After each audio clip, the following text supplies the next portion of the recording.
Good evening, everyone, and welcome to tonight's meeting of Council.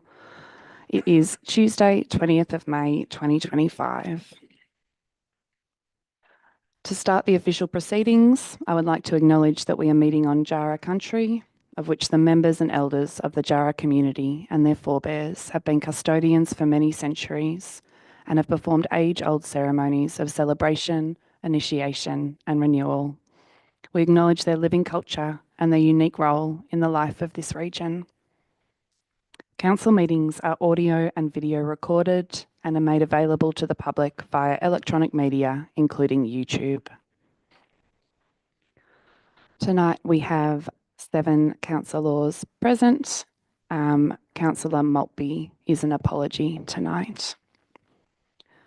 At item 3, are there any declarations of interest or conflicts of interest? Councillor Hastwell. Item 9.1, Visitor Economy Partnerships.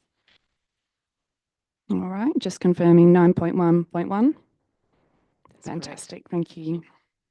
Any other conflicts of interest? No, thanks very much.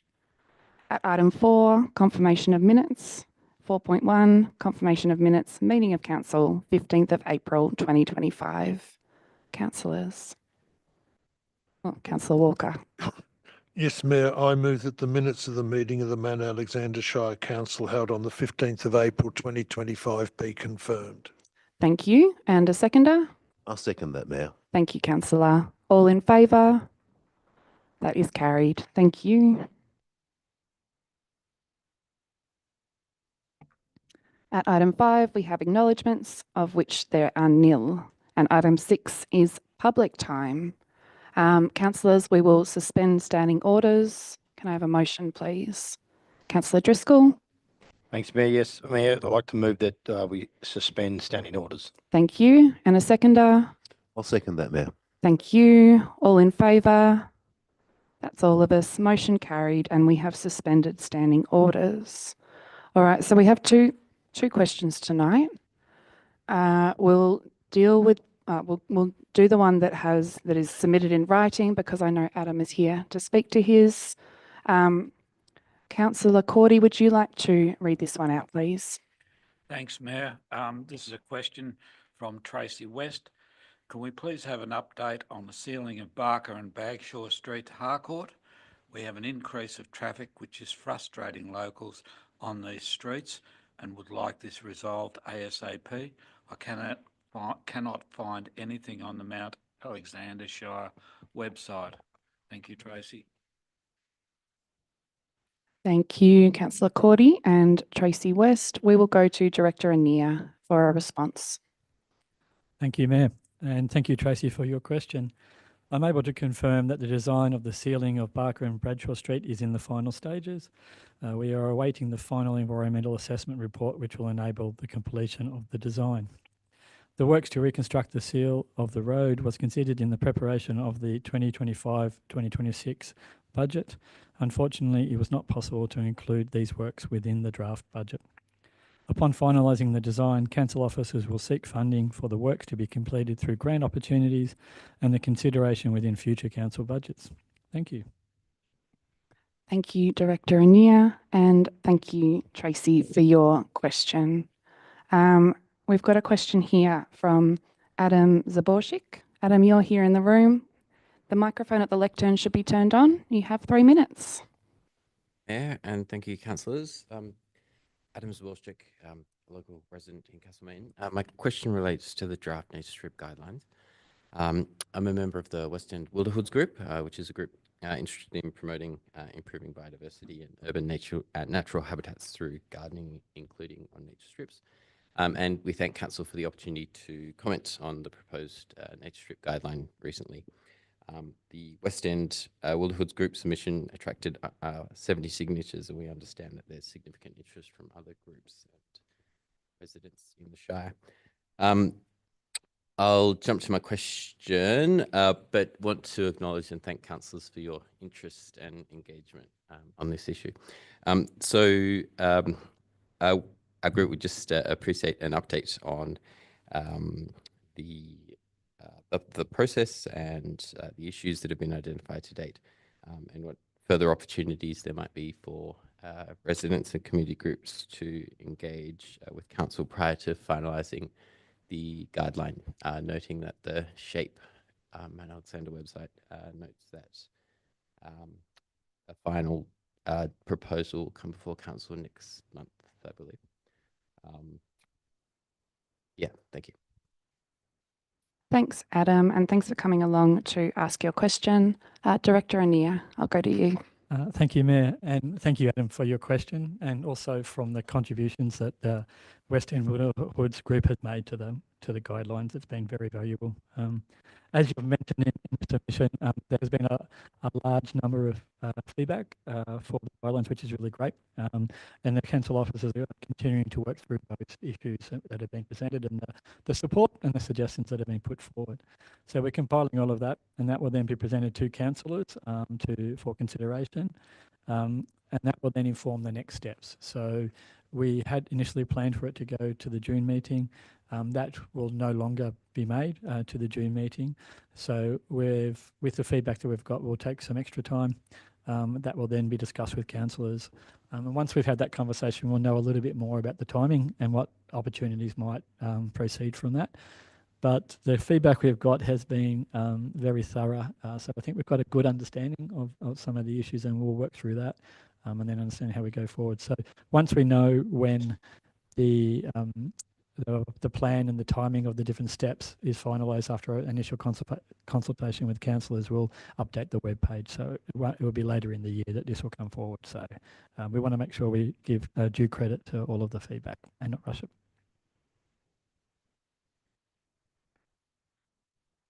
Thank you. Perhaps not protocol to reply, but just to acknowledge, I think on behalf of our group, we would prefer to take more time and get the right result rather than rush the process and come up with a rush guideline. So thank you for the answer and the due consideration. Yep. Thanks, Adam. And thanks, Director. All right. I am assuming, given that Adam is the only one in the audience, apart from Ben, that there are no other questions from the gallery. We need to resume standing orders, please. Yes, Mayor, I'd like to move that we resume standing orders, Mayor. Thanks, Councillor Driscoll. And a seconder? I second that, Mayor. Great, thank you. All in favour? That's all of us. Standing orders are resumed. All right, at item 7, petitions and letters.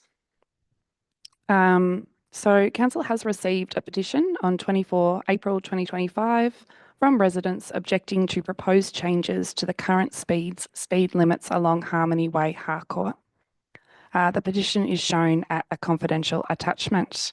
Councillors, there is a recommendation here. Do I have a motion? Councillor Cordy. Thanks, Mayor. I would move that Council 1 acknowledges receipt of the petition and 2 receives a report on this petition at the meeting of Council on 15th July 2025. Thank you. Thank you, Councillor. And a seconder? Councillor Driscoll, thank you. All in favour of this motion? That's all of us. So we have received the petition and we will receive a report regarding it at the meeting of Council in July.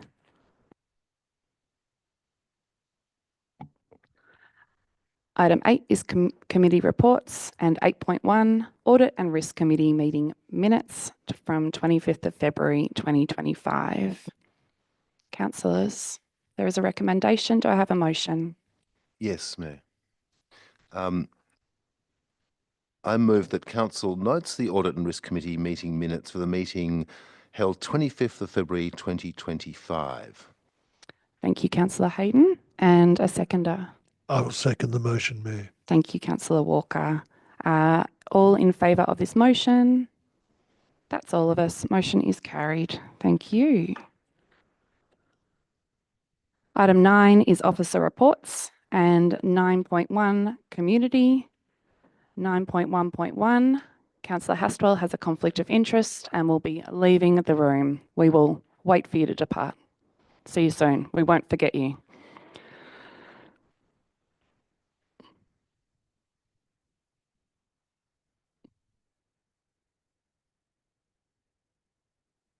All right, we have one door closed and there is the second door. So 9.1.1, Visitor Economy Partnership. Can I have Councillor Hayden, would you introduce this item, please? Yes, thank you, Mayor. So this is the to do with the Visitor Economy Partnership, and I move that Council 1 approves membership to the Destination Central Victoria Inc. as the new Visitor Economy Partnership for the region. 2, approves the legal incorporation to join Destination Central Victoria Inc. as the official Visitor Economy Partnership for the region. 3, subject to Council's annual budgetary process and adoption at the 17 June 2025 meeting of Council, A, allocates a contribution of $30,000 for financial year 2025-26 to the partnership. B, notes that the annual contribution will be outlined in a memorandum of understanding aligning with the state government funding agreement with the future entity once the entity is legalised. And C, notes the intent of an annual contribution for year 2, that's 2026-27, of $40,000, increasing to an annual contribution of $50,000 for year 3, 2027-28, and ongoing. And finally, 4, notes the Destination Central Victoria Management Plan as the key strategic document for Visitor Economy Partnership to implement. Thank you, Councillor. Do I have a seconder? Thank you, Councillor Cordy. Any objections? Great. Councillor Hayden, would you like to speak to your motion? Yeah, thanks, Mayor. This is an important document for us. We speak a lot about tourism and the value of the visitor economy to the Shire. Broadly, this represents a shift that's been underway for many years, a shift from originally Goldfields tourism, which was Bendigo and Ballarat, and then more recently with Bendigo Regional Tourism, into a new tourism body established by and following state government reviews into Tourism Victoria and the establishment of a new visitor economy framework. And the new body that we seek to join, that we join with this motion, puts us together with shires to our south, with Macedon Ranges, Hepburn, and to our west, Central Goldfields Shire. I think in terms of the visitor economy, we do have a lot in common with Macedon Ranges and Hepburn Shire and Central Goldfields. And certainly we have a lot in common with Bendigo too. We remain, for instance, in the Bendigo wine region, which is a big driver of tourism in the Shire. But I think in many ways this move to align ourselves with Macedon Ranges, Hepburn and Central Goldfields does fit, I think, in many ways better with what Mount Alexander Shire has to offer for visitors to the region. It is notable, as I outlined in the recommendation, that the annual contribution is a bit more than what it used to be many years ago, where we used to contribute back in 2010, 2013, $10,000 a year. This is quite a significant increase. However, I think with organisations like this, you kind of get what you get out what you put in. I for one am excited by this. I think some of the features of this new organisation are to work cooperatively to attract more international visitors to the region, to deliver tourism industry training programs, and also to a body which can encourage the development of more tourist-related infrastructure.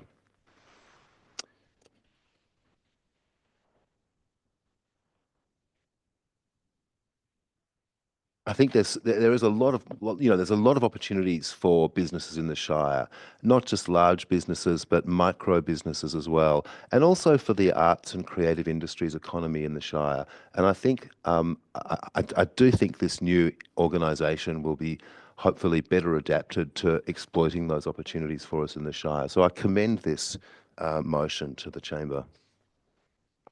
Thank you, Councillor Hayden. Councillor Cordy, would you like to speak now or later? I think Councillor Hayden has covered it, Mayor, so I'll rest at this stage. No worries. Would any other councillor like to speak to this item? Councillor Driscoll. Thanks, Mayor. Look, I think this is a positive move, but it doesn't mean we're turning our back on the Bendigo regional tourism. It's just adding to it. So I think it's a good thing going forward. Thank you, Councillor. Does anyone else wish to speak to this item? Councillor Walker. Just briefly to endorse the recommendation and the comments, and I think for the region, the visitor economy is already strong and has a lot of potential. And in terms of the Bendigo region and elsewhere, we're establishing a clear identification for ourselves here, but it also fits in nicely with the World Heritage bid. Thanks, Councillor Walker. No one else? Councillor Hayden, you've got a right of reply if you would like it. I think I've said enough on this, but I concur with Councillor Walker's comments about the World Heritage bid. Yeah. Thank you. All right, I'll put the motion. All in favour? Fantastic. Motion is carried. And I guess, yeah, as Councillor Driscoll goes to get Councillor Hastwell, who I hadn't forgotten about, because as soon as I can't see someone, they just cease to exist. I think our new visitor economy partnership with some of our neighbouring shires is exciting. I think, you know, we have had a good run with Bendigo, but I think it'll be good for us as well to be with our smaller neighbouring shires. Perhaps, you know, we can get some of those economies of scale working by having that collaborative approach. And we do feel very aligned to the councils as well. Particularly with the World Heritage bid, that is a really exciting time for all of us. And I think working together is probably the best way to maximise what we can offer and what we can gain from all of this.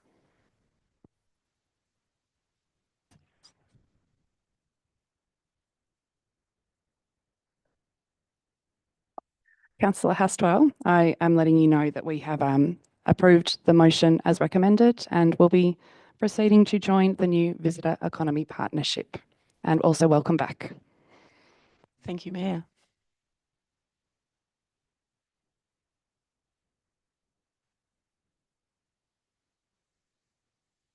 All right, at 9.1.2, Community Asset Committee Compliance Report 2023/2024. Councillor Hastwell, would you introduce this item for us, please? My pleasure. So the purpose of this report is to submit to Council a report regarding the activities and performance of Council's community asset committees, as required under Section 47 of the Local Government Act 2020. This report occurs annually and is to be completed once community asset committees have had sufficient time to submit their required documentation for the previous financial year. And I move that Council notes the activity and performance of Council's community asset committees recorded during the 23-24 financial year.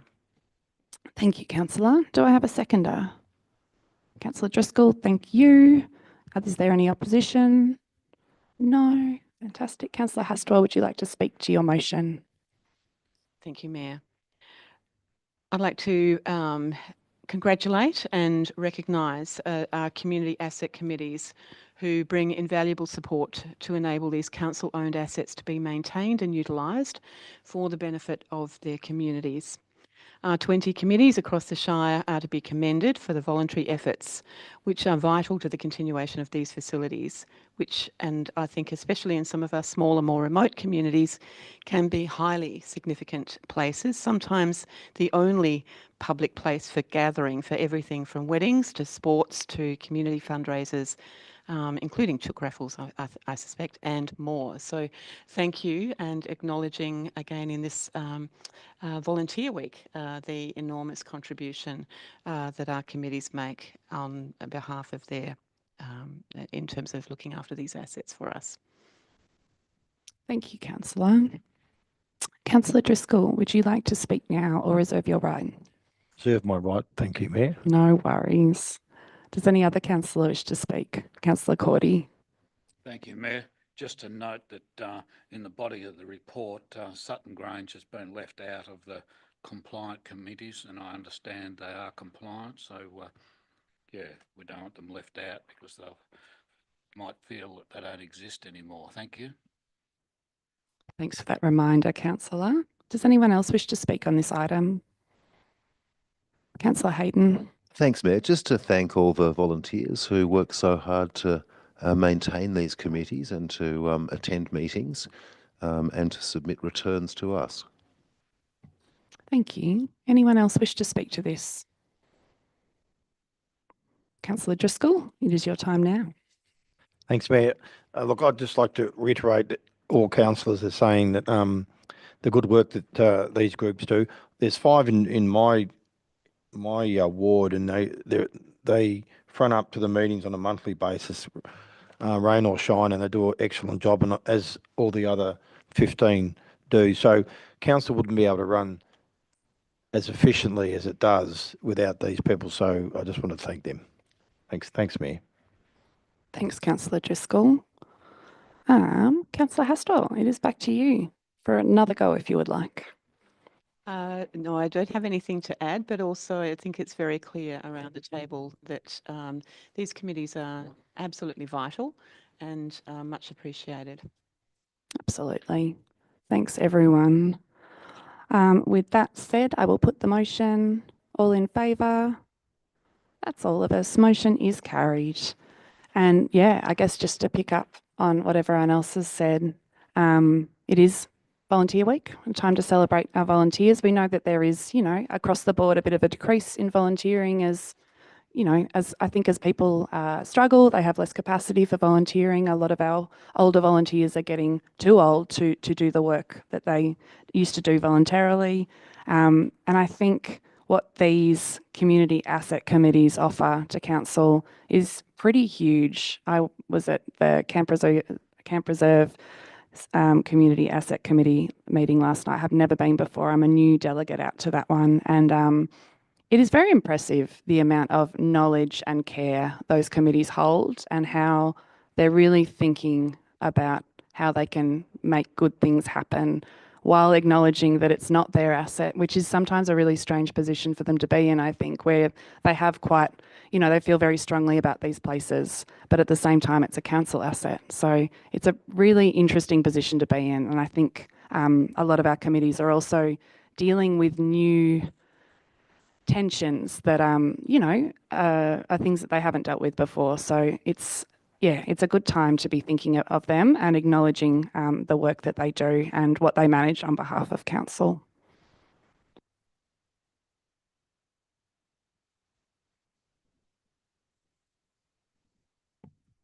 At 9.2, environment, we have no items tonight.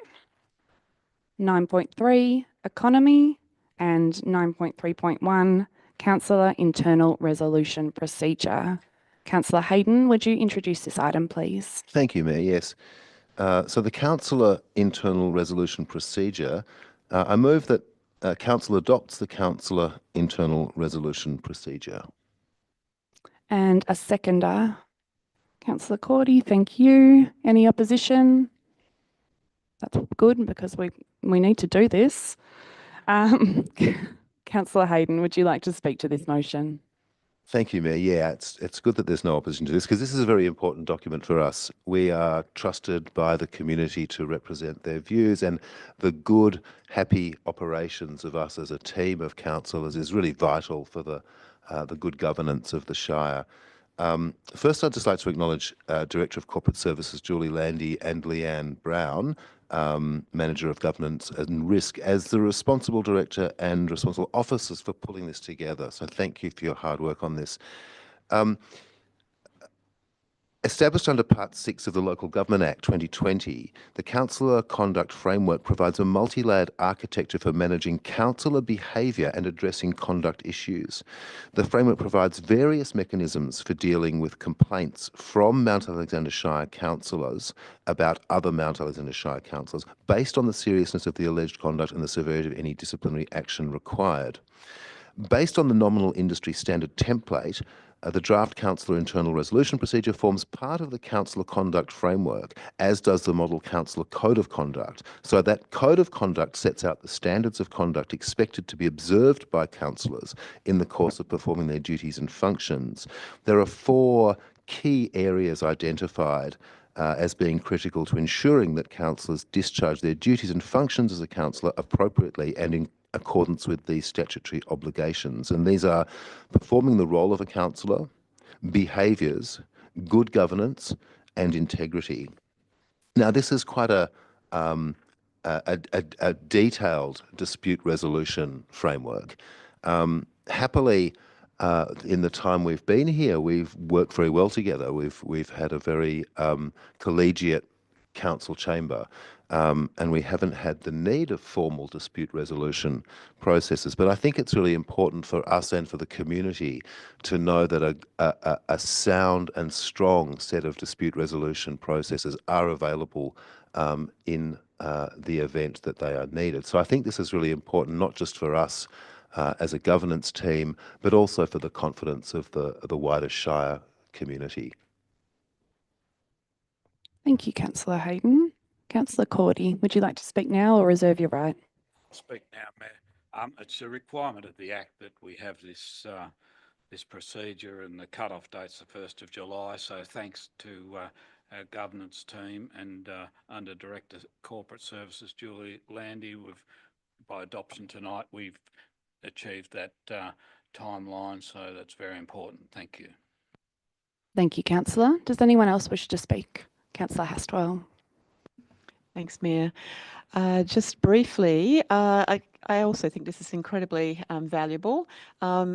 We may never need to use it, but even the discussions that we've had in reviewing the document and having some minor changes that have gone into the final version have been very valuable, I think, in terms of reflecting on how we work together, what's important in terms of ensuring that there are processes in place if significant issues arise.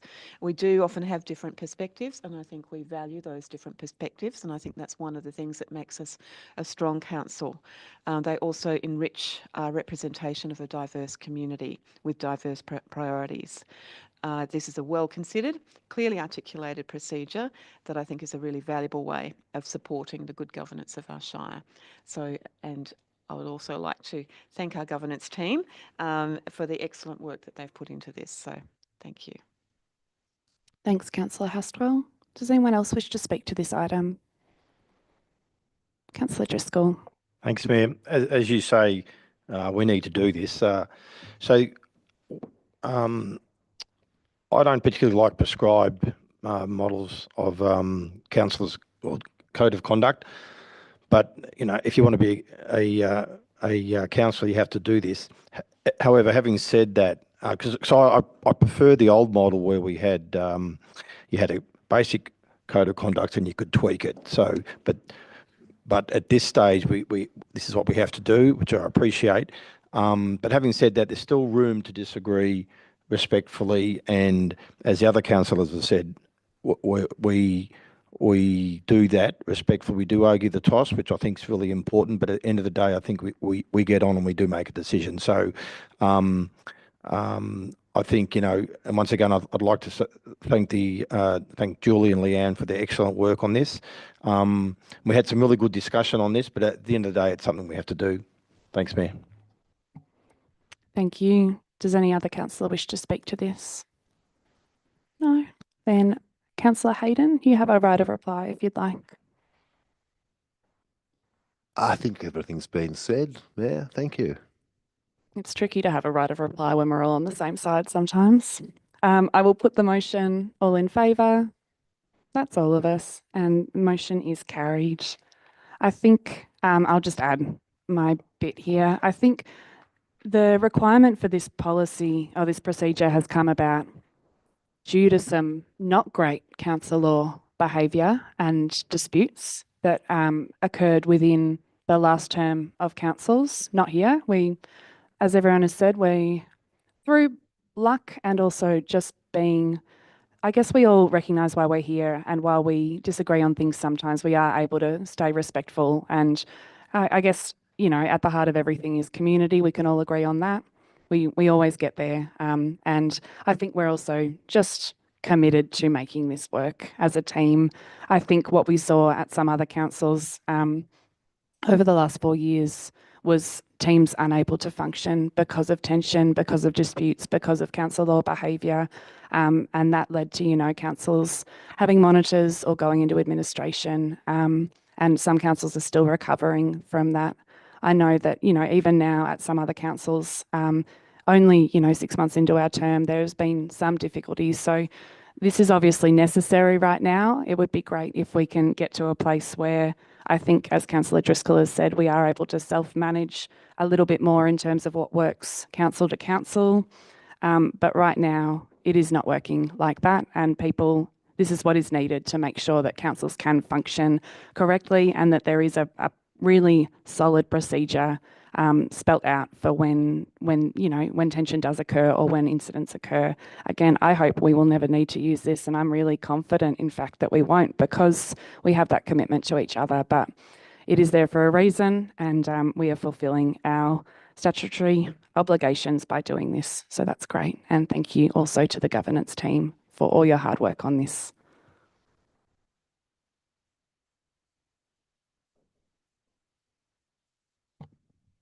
(9.3.2) is the Strategic Risk Report, February 2025. And Councillor Walker, I'm going to ask you to introduce this, please. Thank you, Mayor. The recommendation is that Council approves the confidential strategic risk report, including the strategic risk register. Again, this is provided to Council every 6 months via the Audit and Risk Committee. It ensures compliance with the Local Government Performance Reporting Framework and also ensures that risks are assessed for current internal and external environment. Thank you. Thank you, Councillor. Do I have a motion? So yes, the motion is that Council approves the confidential strategic risk report, including the strategic risk register. There are a lot of R's in there. Thank you, Councillor. Do I have a seconder? Yes, Mayor. Councillor Hayden, thank you. Any opposition? All right. Councillor Walker, would you like to speak to your motion? Thank you. Excuse me. As with the previous resolution, we thank our corporate governance team for this, the Director, Julie Landy, and the Manager of Governance and Risk, Leanne Brown. Again, this is a statutory requirement. The document is confidential, but it has gone through our Audit and Risk Committee, who has closely assessed it. The government has established this under the Local Government's Performance Reporting Framework in 2014, with the objective to ensure that all councils are measuring and reporting on their performance in a consistent way. So it provides a comprehensive performance information that meets the needs of several audiences. That is, council will have information to support strategic decision-making, community improvement. Communities have information about council performance and productivity. Regulators have information to monitor compliance with relevant reporting requirements, and state and federal governments will be better informed to make decisions to ensure an effective, efficient and sustainable system of local government. Council has an annual reporting obligation under this, whereas a 6-month report, as I mentioned, and the executive team is committed to participating in a strategic risk workshop which will be held in the coming months, and this there will be a comprehensive review of the risk register plan and reporting templates which will be undertaken coming out of that. Thank you. Thanks, Councillor Walker. Councillor Hayden, would you like to speak now or reserve your right? I'll speak now, Mayor. Look, just to again thank the corporate governance team for their work on this, and noting that as a confidential report, I don't want to speak too much about it, but just to say that for the audience and the YouTubers, when we talk about strategic risk, we're talking about risk that we can't, or we struggle to plan for, as opposed to operational risk, which perhaps we can plan for better. So strategic risk are generally items which will come for council for decision and deliberation, as opposed to operational risk, which can be managed at an officer or directorate level.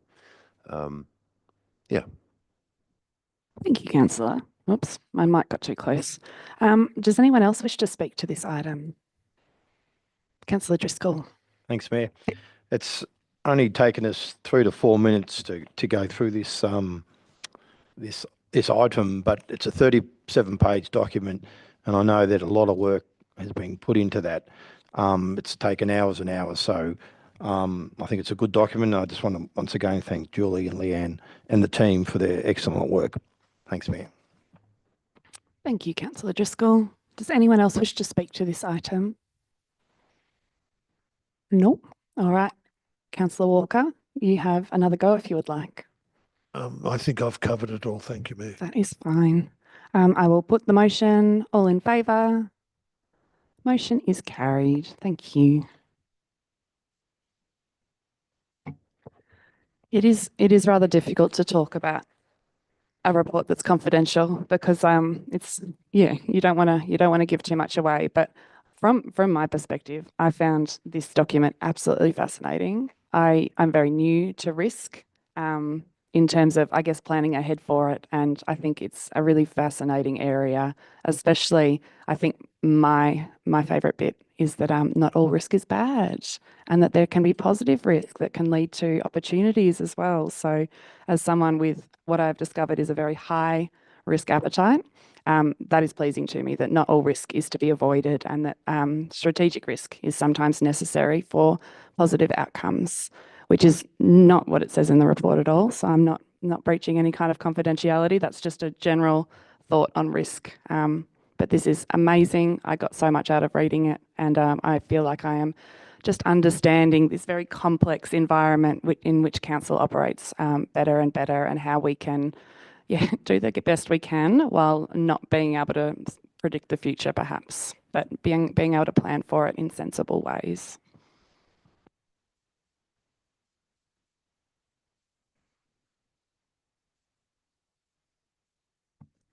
We are up to item 10 already, delegates' reports. Fantastic. So, Councillor Cordy is jumping in first. Councillor Cordy, delegates' report. Thanks, Mayor. Just a bit of background. Today, I attended a meeting or demonstration in Melbourne. It's a demonstration against the Emergency Services and Volunteers Fund levy.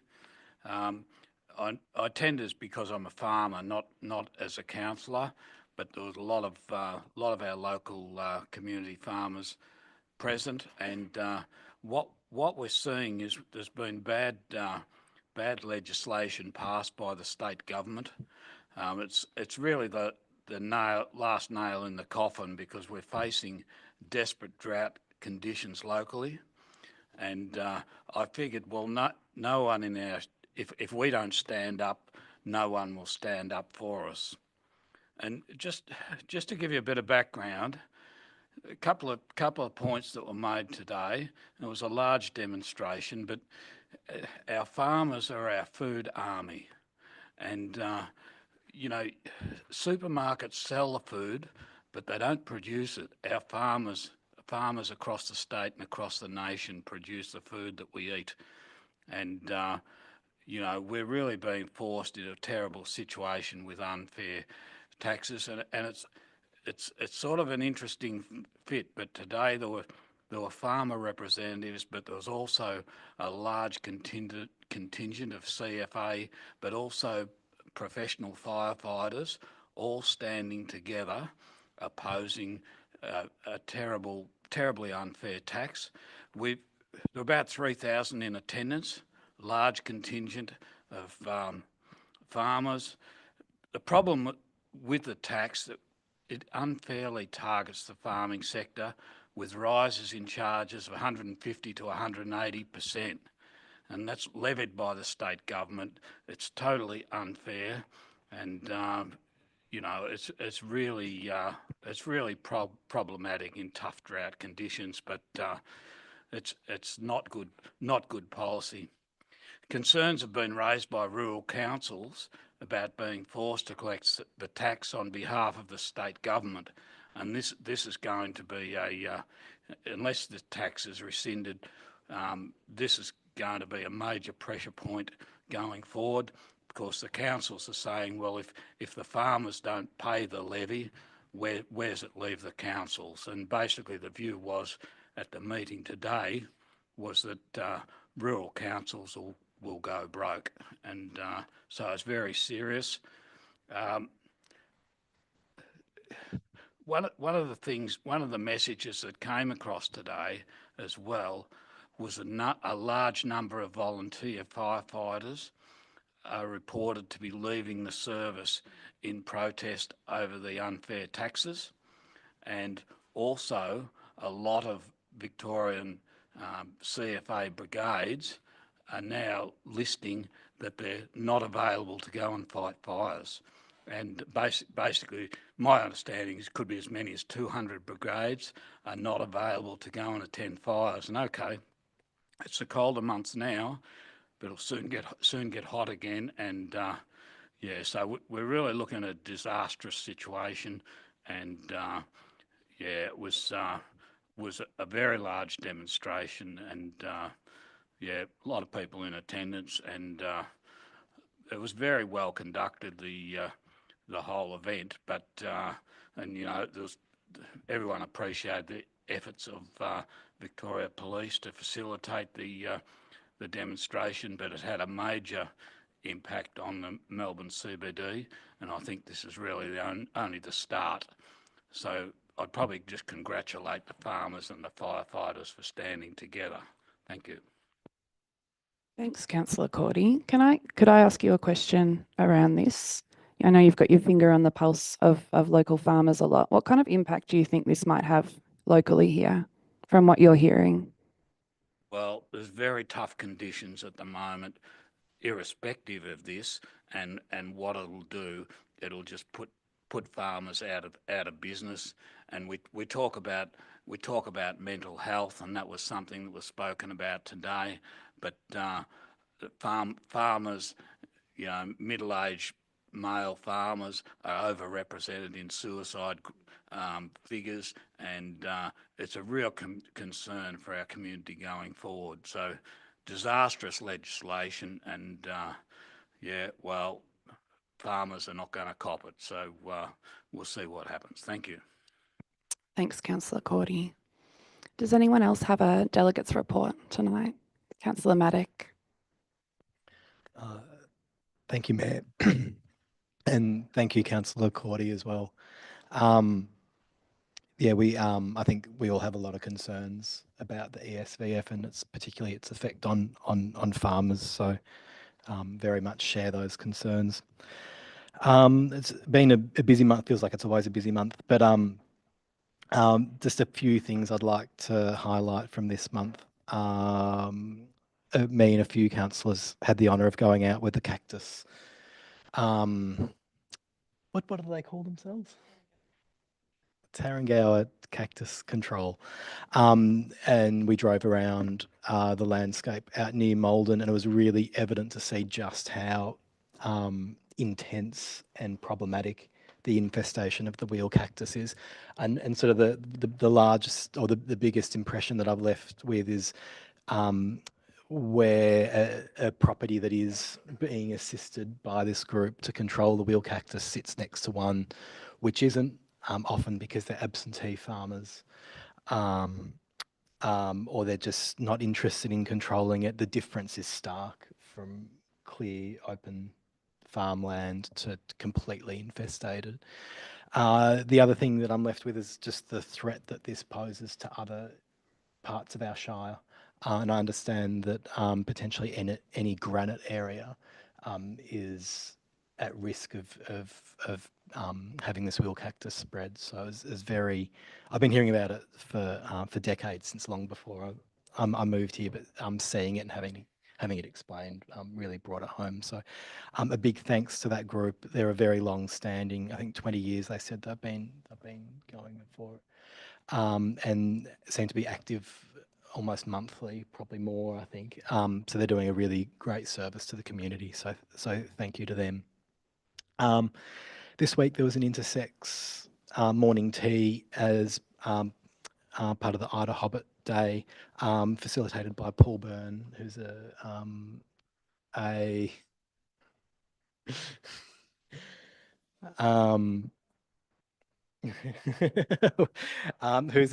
is a intersex advocate and did a really wonderful job and explaining some of the nuances and the concerns from that community to us, which is not a voice you hear often, and it's not one that I've heard directly.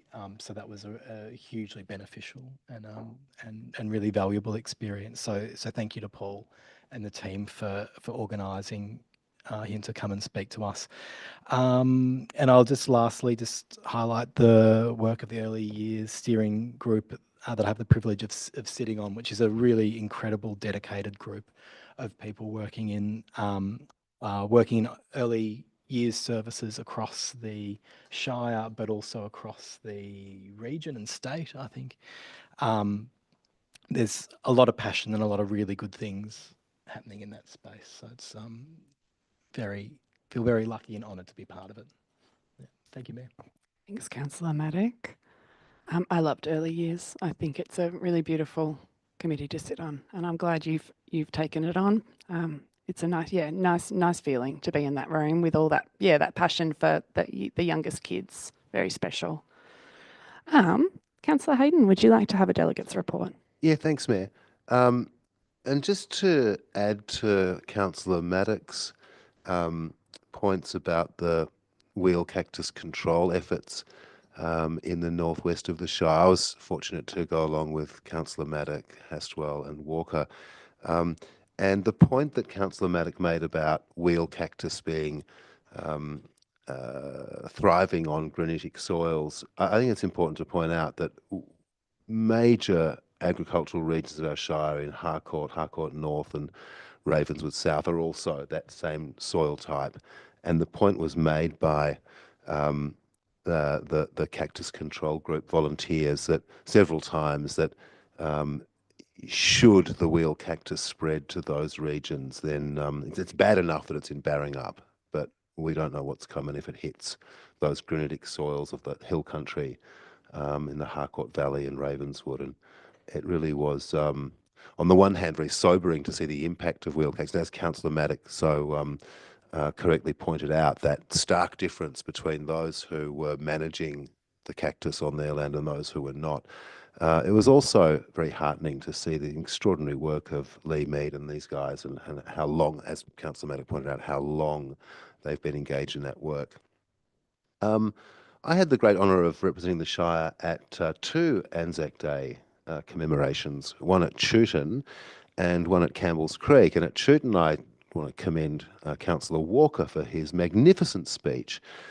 Beautiful speech, really personal and lovely and well received by the community there.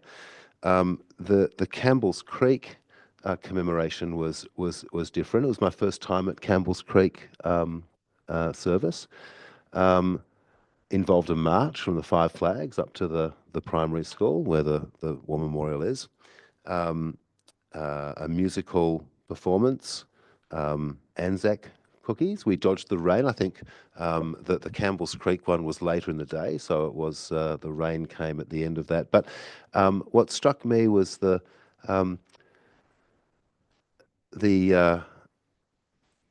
attendance was really strong at Campbell's Creek. Chewton was a rather small gathering, no less meaningful, but a smaller gathering. Campbell's Creek was there must have been 80 or 100 people in attendance there. And what was notable to me was the diversity of the community represented there, from CFA in their uniforms through to local primary school children from Campbell's Creek, some elderly residents of Campbell's Creek, descendants of well-known local soldiers and Navy families.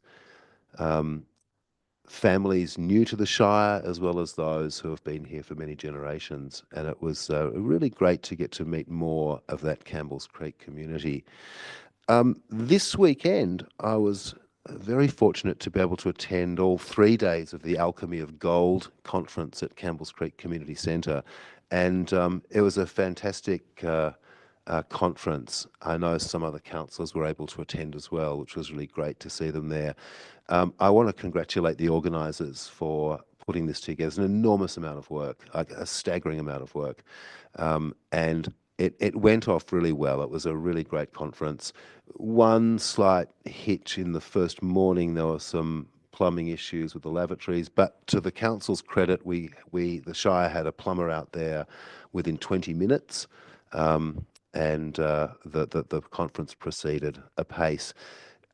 It was great at an academic level. As a historian and geographer, it was a fantastic calibre of academic inquiry that occurred at the conference, but also as a networking opportunity for us kind of history nerds and heritage wonks to be able to meet up with each other. I ran into scholars and academics that I hadn't seen since the mid-90s when I was doing my master's. Yeah, I encourage anyone to have a look at the website and have a look at some of the papers that are referred to by the conference delegates, by the presenters there. It really covered an enormous range from the performing arts on the goldfields through to mineralogy, alchemy itself got covered in one session, all the way through to environmental destruction and the lasting legacy impacts of the gold rushes on our wetlands and on our valleys and on our townships, as well as an enormous amount of research on the archaeology of the Castlemaine Diggings Heritage Park. So they're my highlights for the month, Mayor. Thank you. Thanks, Councillor Hayden. Councillor Walker. Thank you, Mayor. It's perhaps appropriate I follow on from Councillor Hayden. I thank you for your comments about what was said at Tooting Anzac Day. I was also fortunate to attend the Taradale Anzac Day commemoration, which had over 50 people there. I've been around a lot. The communities in Goulburn Ward the last month has been very productive. I'd agree with Councillor Cordy. There's a lot of concern and dissent going on over the the Emergency Services Volunteer Fund. We do need to note that in the climate emergency, urban areas, as we've seen in Australia and globally, in flood events and bushfires, are not immune. They also get hit. But finally, also on the Alchemy of Gold conference was superb. Couple of things for me from sort of the shift from when you grow up as a child and you hear about the gold rush now, of course, is the recognition around First Nations and not only the impact, but their involvement and their role in the recovery.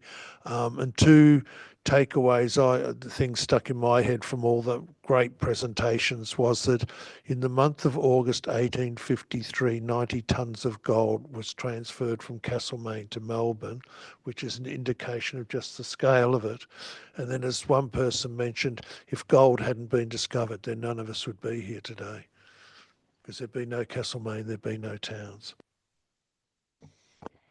Yeah, pretty interesting to think about, isn't it?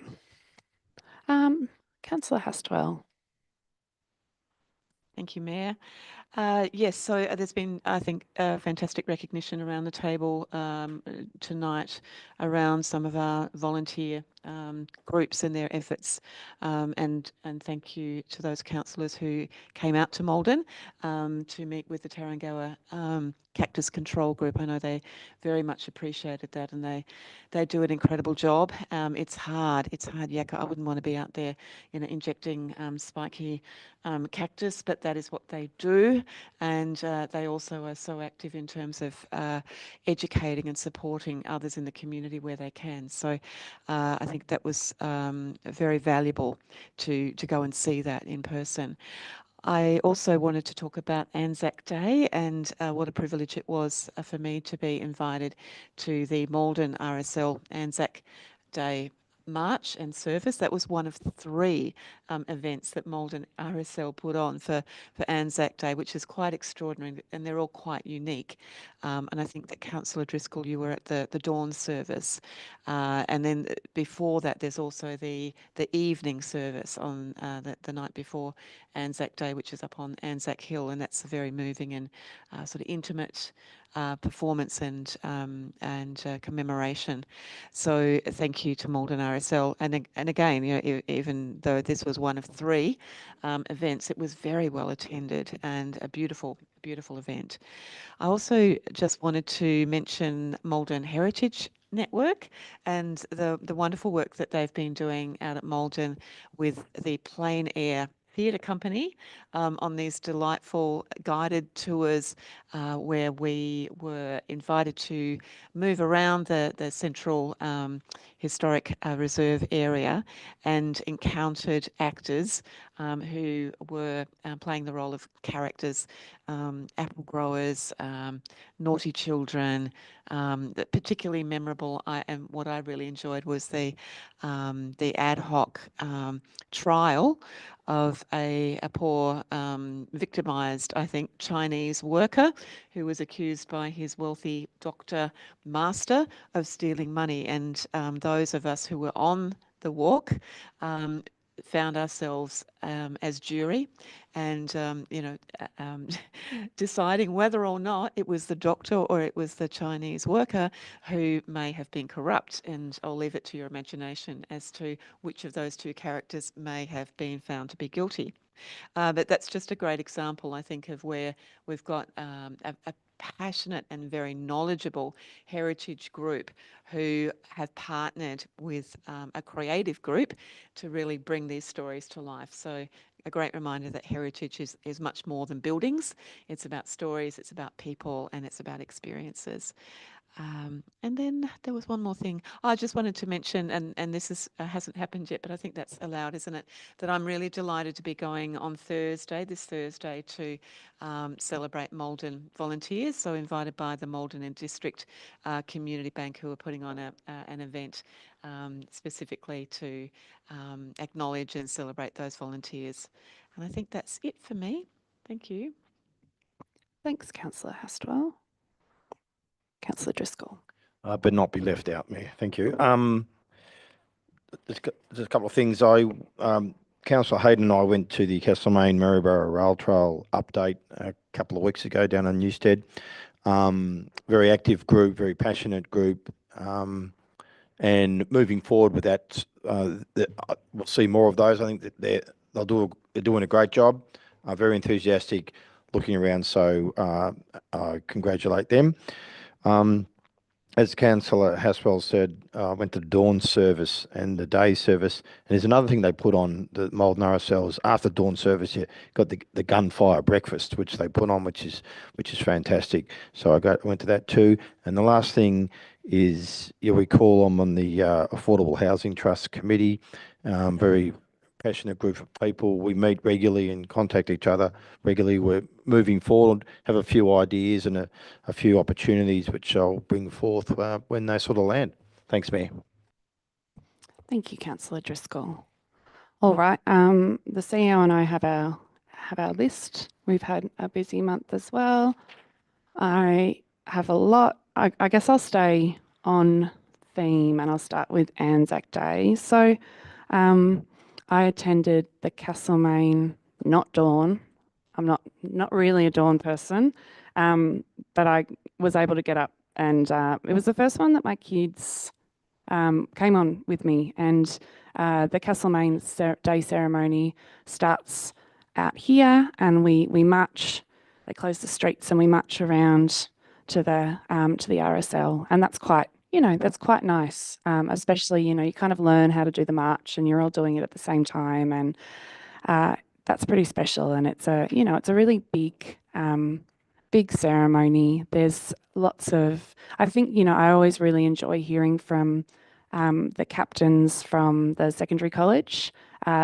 Usually 2 will do a speech. And this year, both linked it to family members who had served, and one of them was very serious and one of them was a little bit funny, and that was quite interesting to hear. I'm always very interested to hear that perspective. The mayor also does a speech at that, and I always feel, I don't have a personal connection like many people do, and I always feel a bit out of place, but I've learnt such a lot from attending the Anzac Day ceremonies for years now, and yeah, it's a pretty special thing to be a part of. There's also a lot of singing, which I quite like. I do like a good song. We sang this year for the first time. We sang "God Save the King," and then the New Zealand national anthem, and then the Australian national anthem, which was very confusing for a lot of people, including me.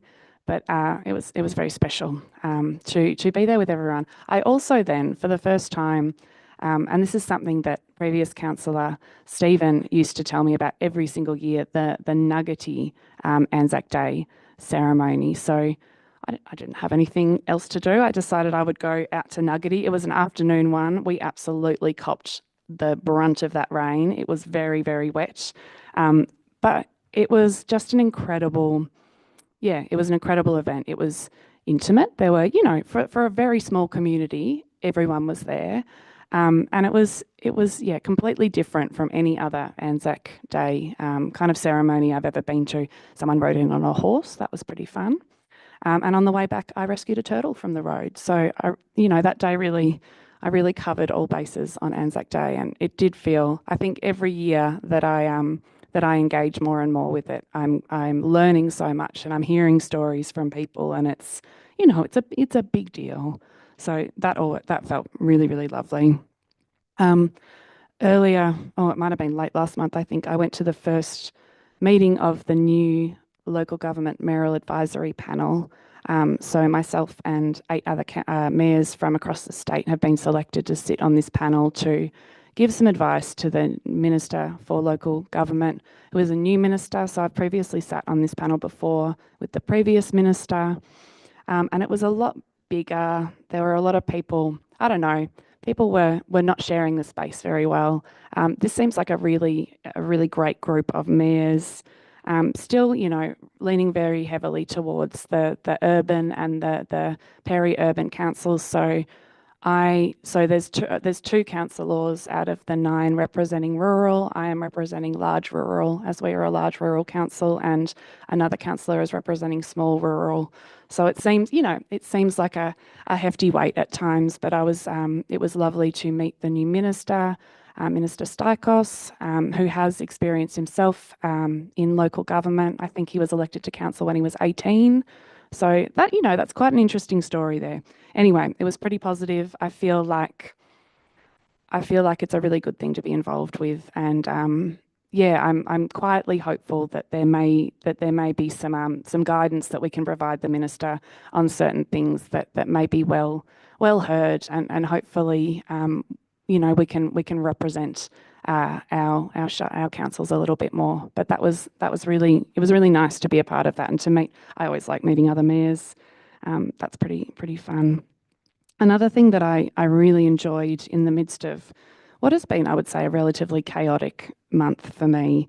It was actually on election day, which was chaotic in itself, but I snuck out of Making Democracy Pizzas to go and do a speech at the Lead Loddon Murray's Community Leadership Program's first session, which they had here in Castlemaine.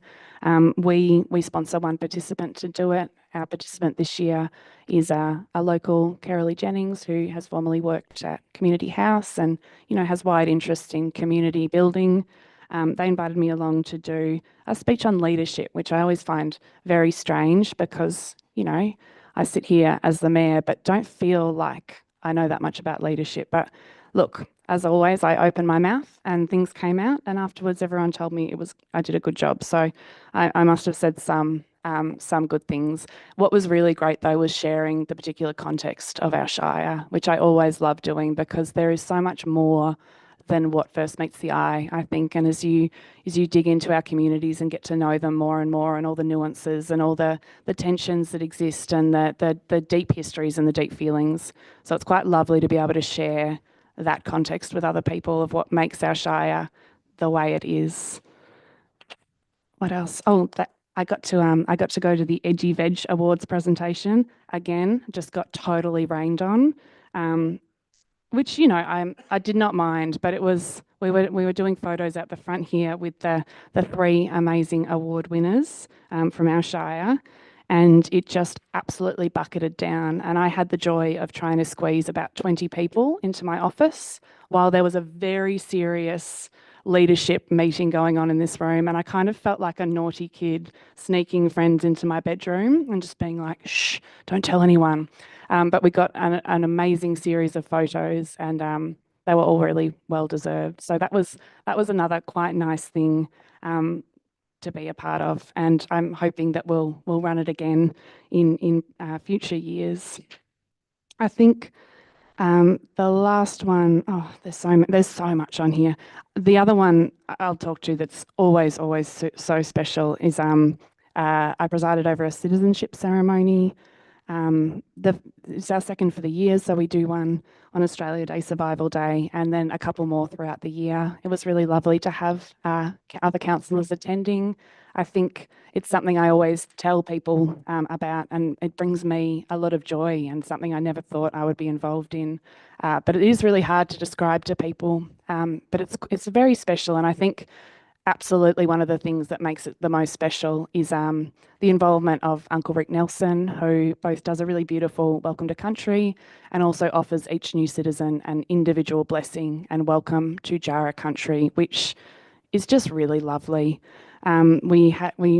We've got 9 new citizens living in our shire, which is just so special. And to spend time with them and their families and friends and to hear a bit of their stories and how they ended up here in our shire is always really fun, and what their journey to citizenship has been like. So thank you to those who attended, and to the CEO for emceeing that. I think I'm going to leave it there. CEO.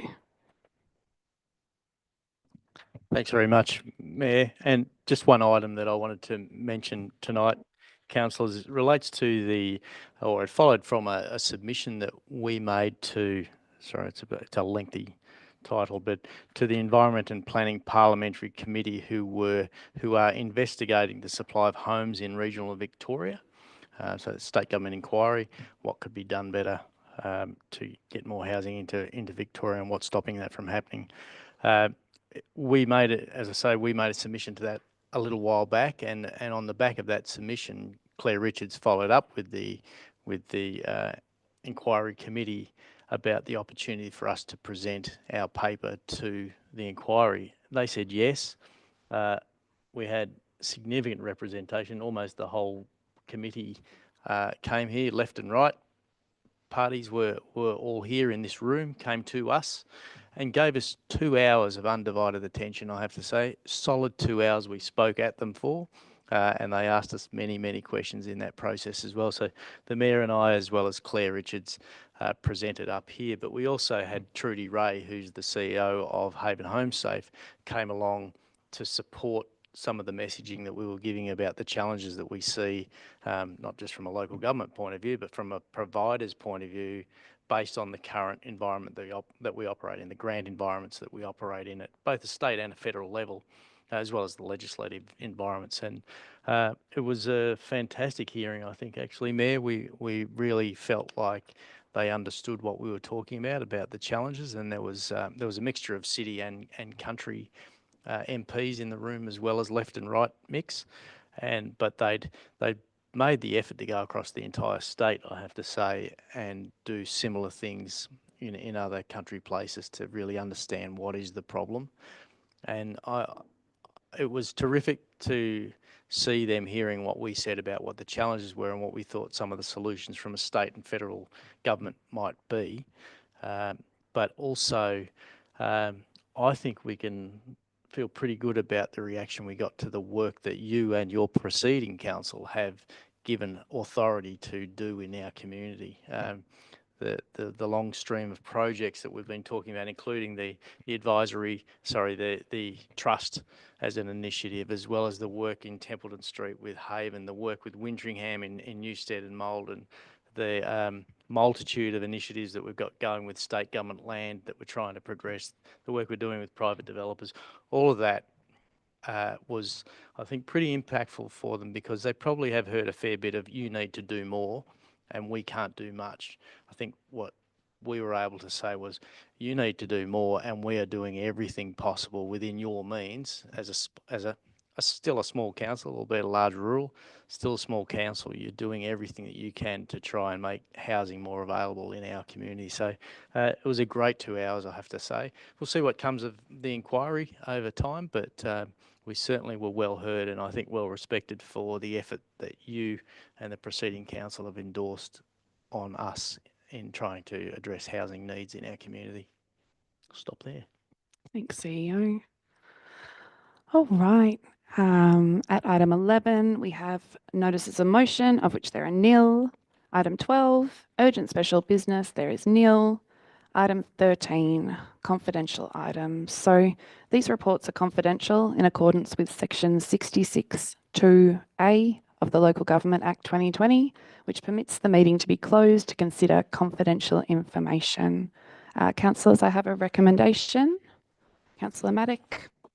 Thank you, Mayor. Recommendation that Council closes the ordinary meeting of Council 20 of May 2025 in accordance with section 662A of the Local Government Act 2020 in order to consider confidential information as contains as defined in the Local Government Act under section 3 definitions, confidential information. G, private commercial information being information provided by a business, commercial or financial undertaking that I relates to trade secrets or II, if released, would unreasonably expose the business, commercial or financial undertaking to disadvantage. And do I have a seconder? I'll second it, Mayor. Thank you. All in favour? Fantastic. I will now close this meeting to the public and we'll go into a confidential one shortly.